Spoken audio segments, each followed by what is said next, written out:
آج ہم آپ کو بتاتے ہیں کہ دین اسلام کے پلرز، دین اسلام کے ارکان کتنے ہیں۔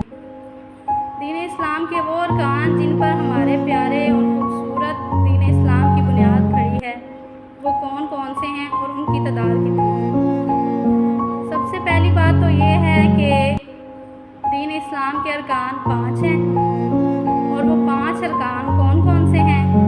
سب سے پہلا رکن ہے توحید اور رسالت، دوسرا رکن ہے نماز، تیسرا رکن ہے زکوٰۃ، چوتھا رکن ہے روزہ اور 5واں رکن ہے حج۔ یہ ایسے ارکان ہیں کہ جن کو پورے کیے بغیر ہم کبھی بھی دین اسلام کی بنیادوں پر پورا اتر نہیں سکتے۔ جو سب سے پہلا رکن ہے وہ ہے توحید و رسالت۔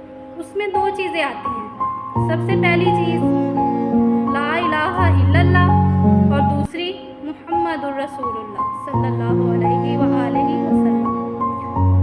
لا الہ الا اللہ، اللہ تعالیٰ کے سوا کوئی معبود نہیں۔ اس چیز میں جو واضح اور ایک سب سے اہم چیز ہے وہ ہے شرک، اللہ تعالیٰ کی وحدانیت اور اللہ تعالیٰ کو اکیلا ماننا، یکتا ماننا اور شرک سے بچنا۔ اور دوسری جو چیز ہے رسالت، اس میں آتا ہے کہ ہمارے پیارے نبی حضرت محمد صلی اللہ علیہ وآلہ وسلم اللہ تعالیٰ کے آخری رسول ہیں۔ ہمارا اس چیز پر ایمان ہونا چاہیے کہ وہ ہمارے آخری رسول ہیں اور ان کے بعد کوئی نبی یا رسول نہیں آئے گا۔ یہ ہو گیا پہلا رکن۔ اور دوسرا ہمارا رکن ہے نماز۔ نماز کے بارے میں تو ہم جتنا بھی بولیں کم ہے، لیکن نماز ایسی چیز ہے کہ جس کا سوال قبر میں جائیں۔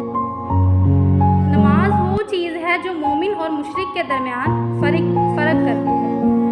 ہمیں پتہ ہے کہ نماز جو ہے وہی ہمیں بتاتی ہے کہ ہم مسلمان ہیں۔ جب تک ہم نماز نہیں پڑھیں گے ہمیں بالکل بھی اس چیز کا فرق واضح نہیں ہوگا کہ کون مسلمان ہے اور کون کافر۔ اور دوسری چیز نماز جو ہے وہ ہمارے پیارے نبی حضرت محمد صلی اللہ علیہ وآلہ وسلم نے فرمایا ہے کہ نماز میری آنکھوں کی ٹھنڈک ہے۔ تو نماز ایسا رکن ہے کہ جس کو ہم ہرگز نہیں چھوڑ سکتے، اس کا حساب ضرور دینا ہوگا۔ اور تیسرا جو ہمارا رکن ہے وہ ہے زکوٰۃ۔ زکوٰۃ ایک ایسا خوبصورت رکن ہے کہ جس کی وجہ سے ہمارے معاشرے میں ایک مینٹیننس رہتی ہے امیری اور غریبی میں۔ زکوٰۃ اللہ پاک نے ایسا خوبصورت رکن دیا ہے ہمارے دین اسلام میں کہ ہماری جو غریب عوام ہے وہ بھی کبھی بھوکا نہیں مر سکتی۔